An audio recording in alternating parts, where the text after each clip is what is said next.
बबे बिखाजों बिदाय होबावनो सार नोंखौ गोसोआव गाबखाङो दोनहैबो दाबो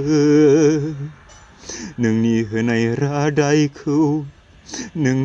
मावफुंनो थांनायाव नों गावजे आत्मा हयथा जासिगोन फैबाय थानाय 9 एप्रिल बेयो गोसोम सान जागोन बर' हारिनि आं दिनै एसे गाबनो ओंखारदों बोरैबा सानफ्लांदोंलै बे फिसारनि खोथाखौ फैबाय थानाय 9 एप्रिल खालार खालि बिथाङा रुंसारि गावनो सुइसाइड जाना थैनांसिगोन गावनि कमिटमेन्ट होनाय मथे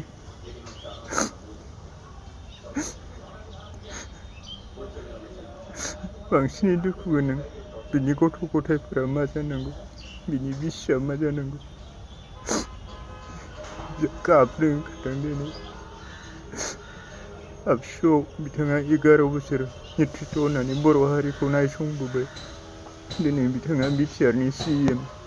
नाथाय गाव खोथा होनाय बायदि बिथाङा गासैबो प्रसेसफोरखौ मावफुंजोबनो हानाय नंला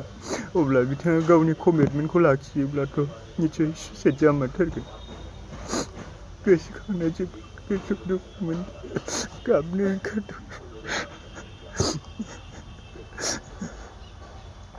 मा बिखाजों बिदाय होबावनो सार नोंनि बे जिउ सोलेरखौ गैयाब्लाबो बारसे बिबारजोंब्लाबो नोंनि गोथै सह'आव बिबार बारसेजों खुलुमनानै नोंथांखौ इसोरनि साखाथियाव जाहाथे जायगा मोनहैथों सोरगो रायजोआव जायगा मोनहैथों बिनि थाखाय आर'ज खालामहैगोन सार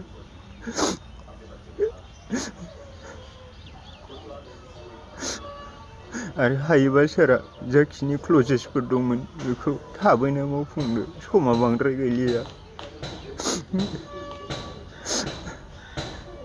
बिखा थानायखाय जोंहा गाबनो ओंखारफ्लाङो